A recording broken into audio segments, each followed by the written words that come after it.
Hello students, फिर से आप सभी का स्वागत है हमारे क्लास अपन में। और मैं लेके आ गया हूँ कक्षा 7वीं का विज्ञान सब्जेक्ट पर अध्याय 4। मैंने पिछले 3 वीडियोस इस पर बना दिया है और बहुत लंबे समय के बाद मैं इसका अगला पार्ट लेके आया हूँ। तो इस वीडियोस पर बहुत ही अच्छा रिस्पांस आ रहा है स्टूडेंट्स का। तो उन लोगों ने मुझे कमेंट किया कि इस पर आगे वीडियो बनाइए, तो मैं चौथा चैप्टर लेके आया हूँ जिसका नाम है अम्ल, क्षारक एवं लवण। तो यहाँ पे देखिए, खाना खाते समय यदि सब्जी कपड़ों पर गिर जाए तो हल्दी का दाग लग जाता है। आपने इस प्रकार के दागों को साबुन से छुड़ाने का प्रयास किया होगा। क्या इस प्रयास में आपने हल्दी का रंग बदलते देखा है? इसका क्या कारण है? तो इसको देखिए, हम एक क्रियाकलाप से समझने की कोशिश करते हैं। एक सफ़ेद कपड़ा, हल्दी, कपड़े धोने का साबुन, नींबू, पानी, कटोरी, ये सब हम ले लेते हैं। ये हमारी आवश्यक सामग्री हैं। हल्दी का जल में गाढ़ा घोल बनाएं। इस घोल के कुछ बूंदे सफ़ेद कपड़े में डालें। उस स्थान पर साबुन रगड़े। हल्दी का रंग, जो पीला रंग है, वो किस रंग में बदल गया? वो लाल रंग में बदल गया। अब इस लाल रंग में अगर आप नींबू का कुछ बूंदे डाल दें तो वो पुनः पीला रंग में बदल जाता है, जो यह गुण दर्शाता है कि नींबू में एक ऐसा गुण है जो साबुन के प्रभाव को समाप्त कर देता है। हम प्रतिदिन कई पदार्थों का उपयोग करते हैं जिनमें ऐसा विपरीत गुण पाया जाता है। इनकी पहचान हम लिटमस पेपर के साथ कर सकते हैं। तो यहाँ पे देखिए, एक प्रयोग है जहाँ पे इस प्रयोग को आप ध्यान से पढ़िएगा। मैं यहाँ पे होने वाले निष्कर्ष के बारे में बता रहा हूँ, जैसे कि जो नीले लिटमस पेपर को लाल कर देता है वे सभी पदार्थ अम्लीय पदार्थ कहलाते हैं, तथा जो लाल लिटमस पेपर को नीला कर देता है वो क्षारीय पदार्थ कहलाते हैं। और कुछ ऐसे पदार्थ हैं जो दोनों लिटमस पेपर पर कोई भी परिवर्तन नहीं करते, इन पदार्थों को हम उदासीन पदार्थ कहते हैं। फिर देखिए, सूचक। रंग परिवर्तन कर अम्लीय और क्षारीय माध्यम की सूचना देने वाले पदार्थों को क्या कहते हैं? हम सूचक कहते हैं। लिटमस के अतिरिक्त मिथाइल ऑरेंज या फिनोप्थिलीन का उपयोग भी सूचक के रूप में किया जाता है। जैसे कि मिथाइल ऑरेंज अम्लों के साथ नारंगी रंग और क्षारों के साथ पीला रंग देता है, जबकि फिनोप्थिलीन अम्लीय विलयन में रंगहीन रहता है, जबकि क्षारीय विलयन में गुलाबी हो जाता है। तो अम्ल क्षार की पहचान हम इनसे भी कर सकते हैं। फिर देखिए, क्रियाकलाप है जहाँ पे गुड़हल के फूल, बीकर, पानी, गर्म जल, ड्रॉपर, अम्लीय और क्षारीय पदार्थ, इसकी सहायता से मैं क्या करूँगा? गुड़हल के फूल की सहायता से मैं सूचक के रूप में इसका उपयोग करूँगा। तो गुड़हल के फूलों की कुछ पंखुड़ियाँ लेकर उसे बीकर में डालें। फिर उसके बाद थोड़ा सा गर्म करके जल मिला दें। मिश्रण को अब रखा रहने दें, फिर जब तक जल रंगीन ना हो जाए।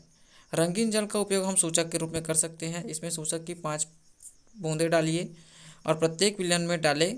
विलयन के आरंभिक रंग और सूचक रंग में हुए परिवर्तन को ध्यान से देखिए।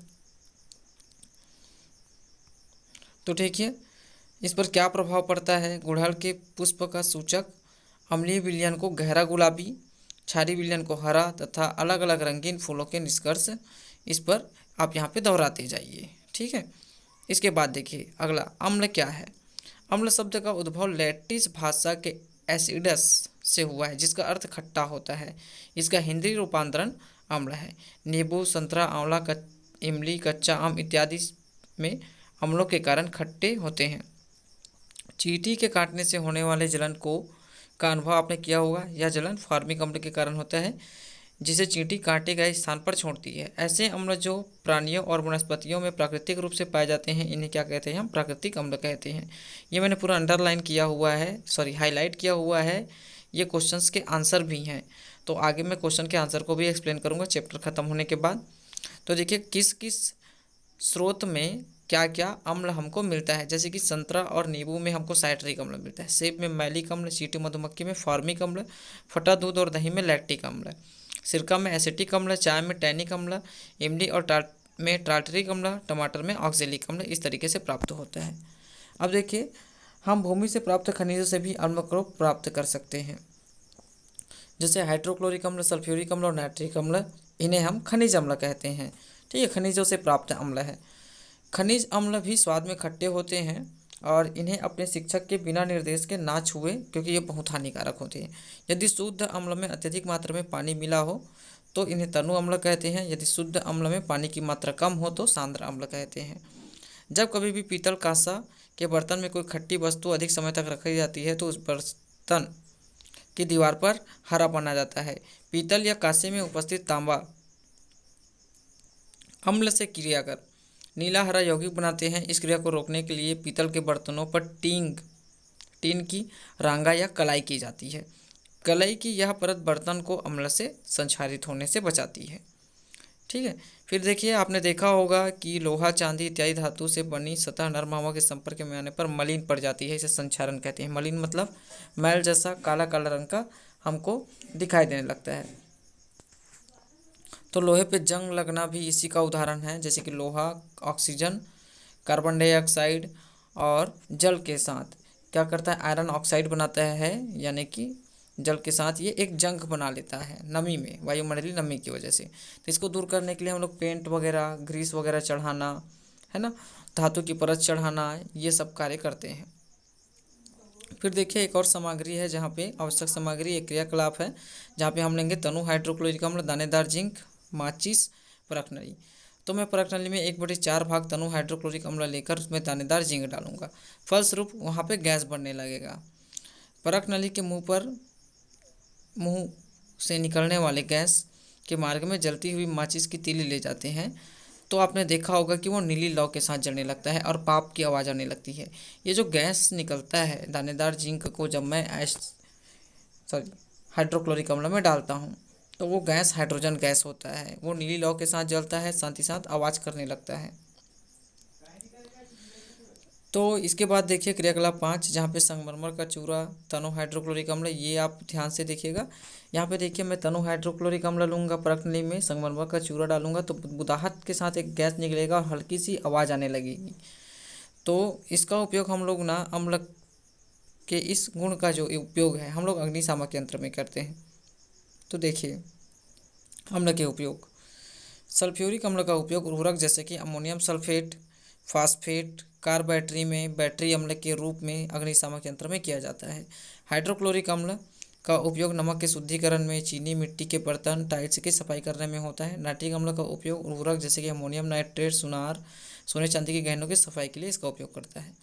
अब देखिए, अग्निशामक यंत्र का चित्र किस प्रकार दिया हुआ है। इसमें एक धातु की बेलनाकार पात्र होती है, देखिए चित्र में दिखाई दे रहा है, जिस पर तनु सल्फ्यूरिक अम्ल और सोडियम बाइकार्बोनेट भरा होता है।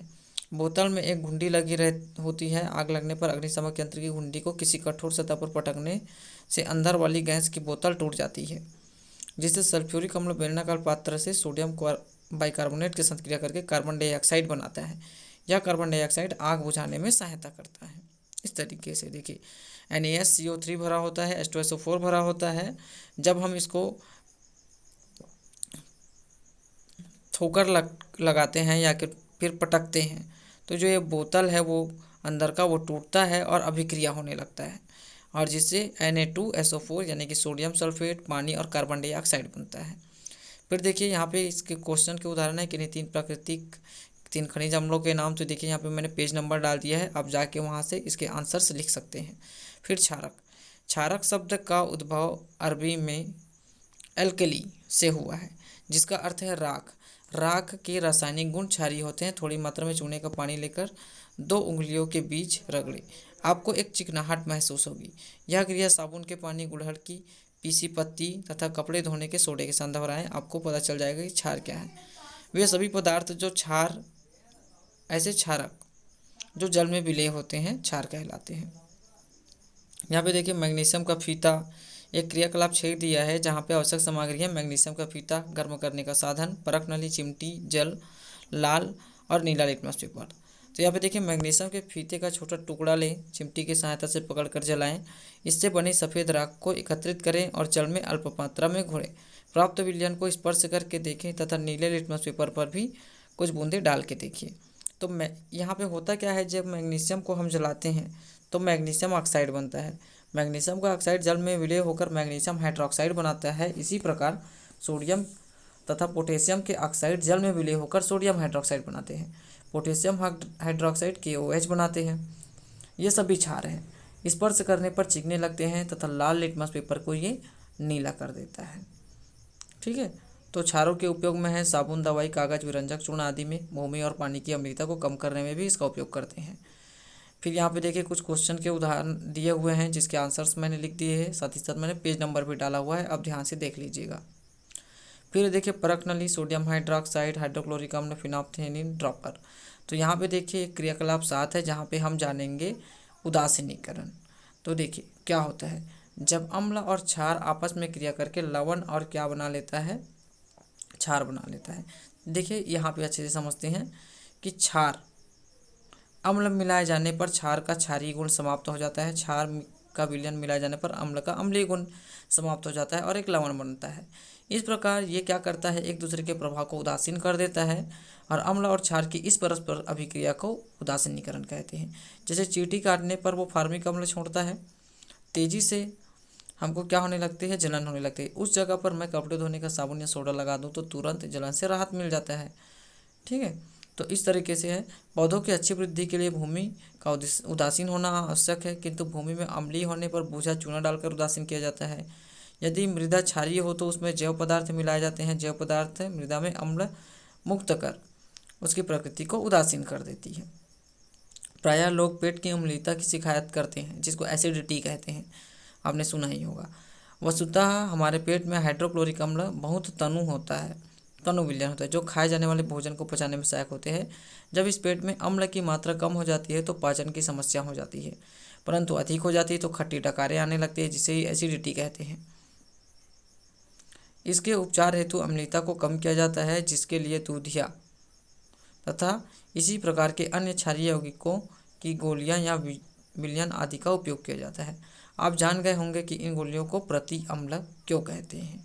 ठीक है, प्रति अम्ल का आंसर होगा यहाँ पे आपको मिल जाएगा, पेज नंबर यह है 38।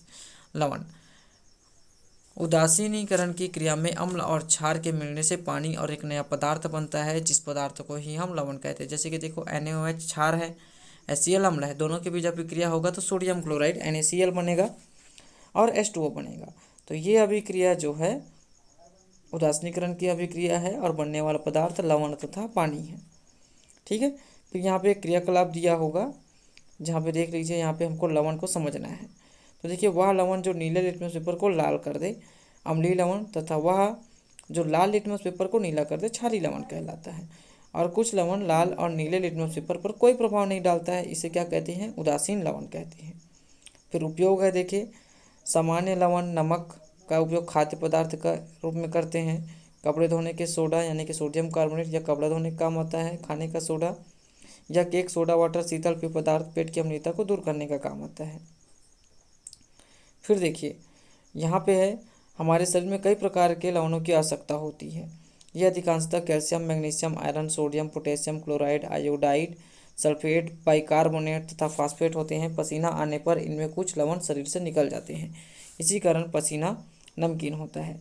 जब कभी पेचिश, अतिसार आदि के कारण हमारे शरीर में से अधिक पानी निकल जाता है, तब इस पानी के साथ ही इसमें घुले हुए लवण भी हम खो देते हैं, जिसे निर्जलीकरण कहते हैं। ऐसी स्थिति में हमें लवण शक्कर युक्त पानी अत्यधिक पीना चाहिए, जिससे शरीर में जल और लवण का स्तर पुनः सामान्य हो जाए। यह मुखीय पुनर्जल योजन बच्चों को पेचिश तथा अतिसार के फलस्वरूप संभावित मृत्यु से बचाता है। तो इसी के साथ हमारा चैप्टर ख़त्म होता है। आई होप स्टूडेंट्स आपको वीडियो अच्छा लगा होगा। यहाँ पे देखिए क्वेश्चन आंसर पर मैंने पूरा अंडरलाइन कर दिया है। देखिए यहाँ पे सही विकल्प चुनकर लिखिए। अम्लीय माध्यम में फिनोल्फथालीन का रंग होता है रंगहीन। अम्ल क्षार की क्रिया के द्वारा लवण बनने की क्रिया उदासीनीकरण कहलाती है। अग्निशमन यंत्र में कार्बन डाइऑक्साइड गैस बुझाने के काम आती है। कच्चे आम का रस अम्लीय होता है। फिर अम्ल का स्वाद खट्टा होता है। क्षारीय पदार्थ छूने में चिकने होते हैं। नमक के विलयन की प्रकृति उदासीन होती है। NaOH में क्षार होता है। NaOH पानी में क्षार होता है। फिर देखिए यहाँ पे उचित संबंध जोड़िए, रिक्त स्थानों की पूर्ति कीजिए, सही गलत, यहाँ पे सब चीज़ का आंसर आपको बता दिया गया है। तो उस पेज पे जाइए और इस आंसर को लिख लीजिए। तो आई होप स्टूडेंट्स आपको वीडियो अच्छा लगे तो चैनल को सब्सक्राइब करके वीडियो को लाइक करना, जितना हो सके शेयर करना। मैं मिलता हूँ नेक्स्ट चैप्टर के साथ नेक्स्ट वीडियो में, तब तक के लिए धन्यवाद।